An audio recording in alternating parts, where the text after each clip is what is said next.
पाकिस्तान के वफादार हैं, ये हमारा मुल्क है, हम कुर्बानियां देते हैं इसके लिए। सेवण सानहे खे 9 साल मुकम्मल थी विया, जंहिंजी मुनासिबत सां शिया उलमा काउंसिल तरफ़ां हज़रत लाल शहबाज कलंदर रहमतुल्लाह अलैहि जी दरगाह जे अहाते में शहीदन खे भेटा पेश करण लाइ यादगिरी जलसो मुनक़िद कयो वियो।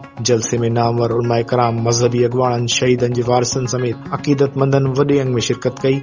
जलसे दौरान सेवण सानहे में शहीद थींदड़ 80 ज़ाइरीन खे ख़राज अक़ीदत पेश कयो वियो ऐं 350 खां वधीक ज़ख़्मियुनि खे दुआउनि में यादि कयो वियो। मुक़र्रिरीन पंहिंजे ख़िताबनि में चयो त सेवण साहनियो इंसानियत ख़िलाफ़ वॾो अलमियो हो, जंहिं सॼे मुल्क खे ॾुख में विझी छॾियो, पर शहीदनि जी कुर्बानियुनि क़ौम खे हिमत, इत्तेहाद ऐं अमन जो पैगाम ॾिनो। इन मौक़े ते अलामा शबीर हसन मेसमी ऐं सूबाई सदर सिंध अलामा सईद इक़बाल ज़ैदी, अलामा अरशद हुसैन नक़वी ऐं ॿियनि उलमान ख़िताब कयो ऐं चयो त दहशतगर्दी ख़िलाफ़ जदोजहद में शहीदनि जूं कुर्बानियूं कॾहिं बि विसारण जहिड़ियूं न आहिनि ऐं क़ौम खे गॾिजी अहिड़े नासूर वारे अमलनि जो मुक़ाबिलो करणो पवंदो। शहीदनि जे वारिसनि बि पंहिंजे जज़्बात जो इज़हार कंदे चयो त हू इंसाफ़ ऐं अमन जे क़याम ताईं पंहिंजी जदोजहद जारी रखंदा। शिया उलमा काउंसिल जे मरकज़ी अॻवान अल्लामा शबीर हसन चयो त हिन वक़्त ताईं पाकिस्तान जे अंदरि जेतिरा बि दहशतगर्दी जा वाक़िआ थिया आहिनि, इन्हनि मां के बि मरकज़ी जवाबदार गिरफ़्तार न आहिनि थी सघिया, जंहिं करे असां सेवण साहनी जे शहीदनि खे न ई विसारे सघिया। हिन करे ई हुकुमराननि खां सवाल कयूं था